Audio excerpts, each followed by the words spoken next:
University, మంచి భవిష్యత్తు కోసం తెలుగు విద్యార్థులు ఇష్టపడే యూనివర్సిటీ. అల్యూమినియం ఇలాంటివి వచ్చినప్పటికి కూడా 25% వాళ్ళ మీద సుంకాలు విధిస్తాము అనేటువంటి ఒక ప్రకటనతో పాటుగా ప్రతి చోట కూడా ట్రంప్ తన మార్కును చూపిస్తున్నాడు అనే మాట వినిపిస్తోంది. అదే సమయంలో పొద్దున ఒక మాట చెప్తున్నాడు, మధ్యాహ్నం ఇంకో మాట చెప్తున్నాడు, సాయంత్రం ఇంకో మాట చెప్తున్నాడు. మామూలుగా ఏంటంటే పరిపాలనలో ఎప్పుడు కూడా విధానం ఏం కావాలని మల్లగొల్లాలు పడుతూ ఉంటారు. కొందరు ఇలా చేస్తే బాగుంటుంది అంటారు, మరికొందరు అలాగా దానిలో ఇబ్బందులు ఉన్నాయి, ఇలా చేస్తే బాగుంటుంది అంటారు, మరికొందరు ఇంకో రకంగా అంటారు. ఇవన్నీ చర్చించుకుని నిగ్గు తేల్చి చివరికి ఏది మంచి విధానం ఆలోచించి అప్పుడు పై స్థాయికి పంపిస్తారు. ఓ ప్రధానమంత్రి స్థాయిలో, దేశ రాష్ట్రపతి స్థాయిలో, ప్రభుత్వ స్థాయిలో ఇవన్నీ ఈ ఆలోచనలు, ఈ లాభ నష్టాలని బేరీ చేసుకుని పంపిస్తారు. ట్రంప్ ఏమవుతుంది, పురిలో ఏదో ఆలోచన పడుతుంది, వెంటనే ఆయన దేశాధినేతగా ప్రకటించేస్తున్నాడు. మధ్యాహ్నానికి అది కష్టం అనిపిస్తుంది, వెంటనే మార్చుకుంటున్నాడు. పొద్దున్న ప్రకటించినప్పుడు ఆయన బృందం అంతా వైట్ హౌస్లో ఆయన కేబినెట్ మంత్రులు కానీ లేకపోతే ఆయన ఉన్నతాధికారులు కానీ మా నేచురల్గా నాయకుడు దేశాధినేత ఆదేశం ఇచ్చాడు కదా ఆయన సమర్థించాలా. మధ్యాహ్నం మాట మారుస్తున్నాడు, మళ్ళీ దీన్ని సమర్థించాలా. సాయంత్రం ఇంకో మాట చెప్తున్నాడు, మళ్ళీ దాన్ని సమర్థించాలా. అంటే ఒక తొగ్గలకి వ్యవహారంలాగా తయారవుతుంది. ట్రంప్ కూడా నిలకడగా, ఎందుకంటే నిలకడగా కొన్ని విషయాల్లో నిలకడగా అనిపించవచ్చు. ఇమిగ్రెంట్స్ ఉండటానికి వెళ్ళలేదు, అక్రమంగా వచ్చినటువంటి ఇమిగ్రెంట్స్ ఉండటానికి వెళ్ళలేదు, అక్కడ కన్సిస్టెంట్గా ఉన్నాడు. మంచి చెడు పక్కన పెట్టండి. అలాగే మరికొన్ని విషయాలు, కానీ కొన్ని విషయాల్లో పొద్దున మధ్యాహ్నం సాయంత్రం ఒక్కసారి ప్రభుత్వం మాట 2-3 సార్లు మారిపోతుంది. అది ఏ దేశానికి మంచిది కాదు. విధానాలు లోతుగా ఆలోచించాలి, తొందరపడి నిర్ణయాలు చేయకూడదు, అన్ని రకాలుగా పూర్వాపరాలు పరిశీలించాలి. వినదగిన ఎవరు చెప్పినా అని చెప్పని మీరు ఏదనుకుంటున్నా దానికి వ్యతిరేకంగా చెప్పేవాళ్ళ మాట కూడా ఆలోచించి నిర్ణయం తీసుకోవాలి. తీసుకున్నాక నిలకడగా ఉండాలి. ఇప్పుడు ఆలోచించకుండా తొందరపడి నిర్ణయాలు, నిలకడ లేకుండా వెనక్కి వెళ్ళటం జరుగుతుంది. ఇప్పుడు జన్మతః పౌరసత్వం రద్దుకు సంబంధించి చేసినటువంటి అనౌన్స్మెంట్ అది ఏ దిశలో ముందుకెళ్తుంది అనుకుంటున్నారు సార్? అది జరగదు. ఆ దేశంలో కోర్టులు అంగీకరించవు, ఆ దేశంలో రాజ్యాంగం ఒప్పుకోదు, రాజ్యాంగాన్ని మార్చడం ఎవరి తరమో కాదు. అయితే ఒక్కటే అవకాశం ఉన్నది, ఇది సుప్రీంకోర్టు దాకా వెళుతుంది. బహుశా వెళితే సుప్రీంకోర్టు తీసుకోవాలనేది. మన దేశంలాగా ప్రతి కేసు సుప్రీంకోర్టు తీసుకోవద్దు. అక్కడ కింద కోర్టులో దీన్ని ఆపేశారనుకోండి, సుప్రీంకోర్టు తీసుకోకపోవచ్చు అసలు. మన దేశంలో ప్రతి చెత్త చెదారం ప్రతి కేసు వెళ్ళిపోతుంది సుప్రీంకోర్టుకి. అక్కడ అట్లా ఉండదు. ఏడాదికి 100 కేసులు చూస్తారంతే. వాళ్ళు ముఖ్యం అనుకున్నాయి, మిగతావన్నీ అప్లికేషన్ పెట్టి మాత్రం కోర్టుకు తీసుకురావాలి. ఊరికే డాకెట్ షీట్ నిండిపోతుంది, కోర్టుకు వేరే పని ఉండదు. ఒకవేళ తీసుకుంటే సుప్రీంకోర్టు తిరస్కరిస్తుంది. కానీ బహుశా ఏది ఆమోదించే అవకాశం ఉంది అంటే గట్టిగా ప్రభుత్వానికి వాదించే అవకాశం ఒకటి ఉన్నది. అక్రమంగా తల్లిదండ్రులు గనక దేశానికి చొరబడ్డట్లయితే,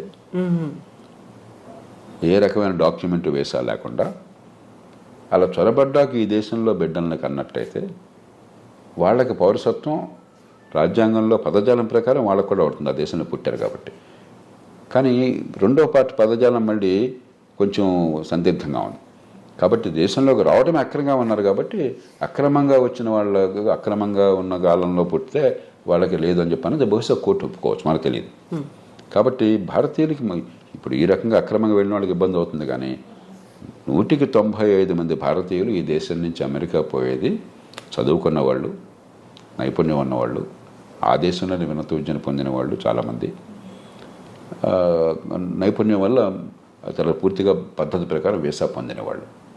వాళ్ళకి ఎలాంటి ఇబ్బంది ఉండదు. మన ఊరికి అనవసరంగా కంగారు పడిపోయేది కొంపనిపోతే అనుకోవడం తప్ప నాకు 100కి వాళ్ళు ఏమాత్రం అనుమానం లేదు. కానీ అక్రమంగా చొరబడిన తల్లిదండ్రులకు పుట్టిన సంతానమైనట్లయితే సుప్రీంకోర్టు బహుశా వేరే స్టాండ్ తీసుకోవచ్చు. సార్, మీరు ఇప్పుడు 95% ప్రాపర్ మెథడ్లో వెళుతున్నారు అనుకున్నప్పుడు మిగతా 5%ని విమానాల్లో ఆ దేశాలకు పంపిస్తుంది. మన భారతదేశం వాళ్ళని ఎలా ట్రీట్ చేయాలి, ఏం చేయాలంటారు? అవగాహన కల్పించాలా? మళ్ళీ అవకాశం ఇప్పుడు ఈ దేశంలో 145 కోట్ల జనాభా ఉంది, 54 కోట్ల మంది పనిచేసేవాళ్ళు ఉన్నారు. దానిలో అత్యధికులు అసంఘటిత రంగం, రెక్కాడితే డొక్కాడిన వాళ్ళు, రేపు పొద్దున భోజనం ఎక్కడ దొరుకుతుందో తెలియని వాళ్ళు.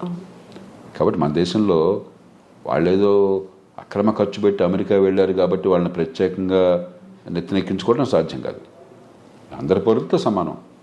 ఈ దేశంలో అందరికీ ఏ ప్రయత్నాలు చేయగలుగుతాం మనకున్న వనరులతో, మనకున్న పరిస్థితుల్లో, మనకున్న అవకాశాలతో ఆ ప్రయత్నాలు వాళ్ళకి చేస్తాం తప్పితే వీళ్ళని ప్రత్యేకంగా నెత్తిన పెట్టుకోవడం నేను చెప్పిన మాట గుర్తుంచకపోవచ్చు. వీళ్ళ మన దేశంలో 2 రోజులు కొంచెం ప్రచారంలోకి వస్తే అది ప్రపంచంలో మోస్ట్ ఇంపార్టెంట్ ఇష్యూ.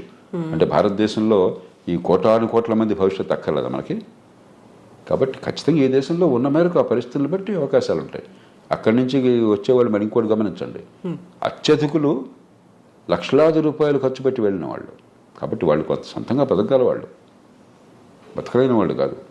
అందులో మనం చర్చ చేసినప్పుడు కూడా పత్రికల్లో కానీ టీవీల్లో కానీ ఇదేది మిడిల్ ఈస్ట్ అనుకోండి, అక్కడికి వెళ్ళిన వాళ్ళు అత్యధికులు, కొందరు బాగా నైపుణ్యం ఉన్నవాళ్ళే, మిగతా వాళ్ళు పాపం కాయ కష్టం చేయడం కోసం వెళ్ళిన వాళ్ళు.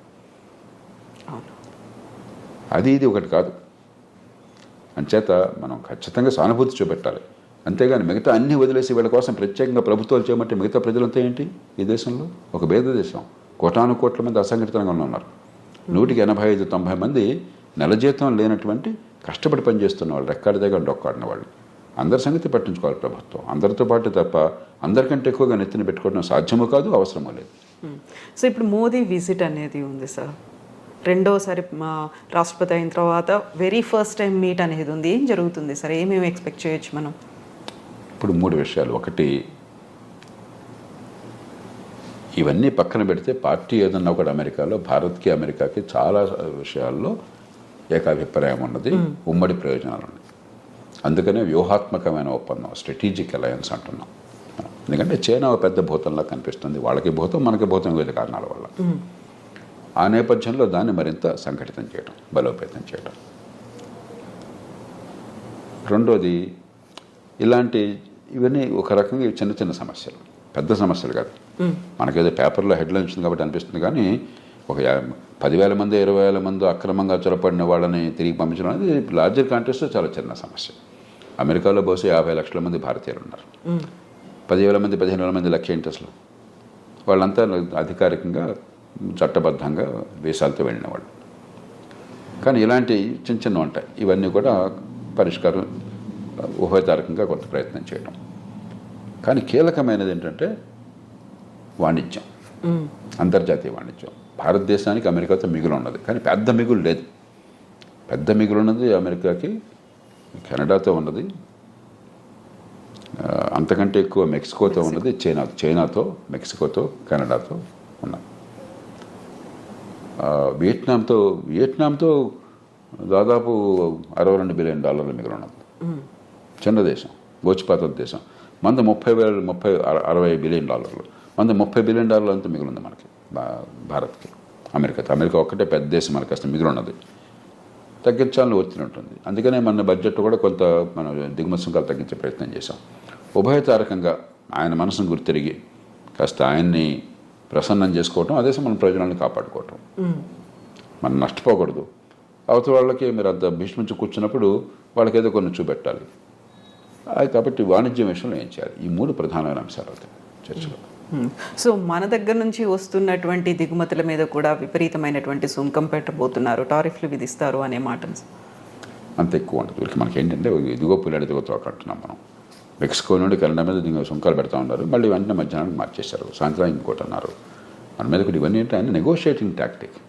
ఒక ప్రభుత్వాధినేత నెగోషియేటింగ్ టాక్టిక్స్, మనకి సంప్రదింపుల్లో మాట్లాడేటువంటి వాటిని అనాలోచితంగానో లేకపోతే తాత్కాలికంగానో విధానంగా అంత ఆర్భాటం చేసి ప్రకటించకూడదు. ట్రంప్ స్టైల్ అది, ఆయన తీరే అది. మనం ఏం చేస్తాం? ఆయన తీరు మార్చలేం కదా. పుట్టుకతో వచ్చిన బుద్ధి పుట్టుకలతో కానీ పోదని చెప్పిన మన చేతుల్లో ఏం లేదు.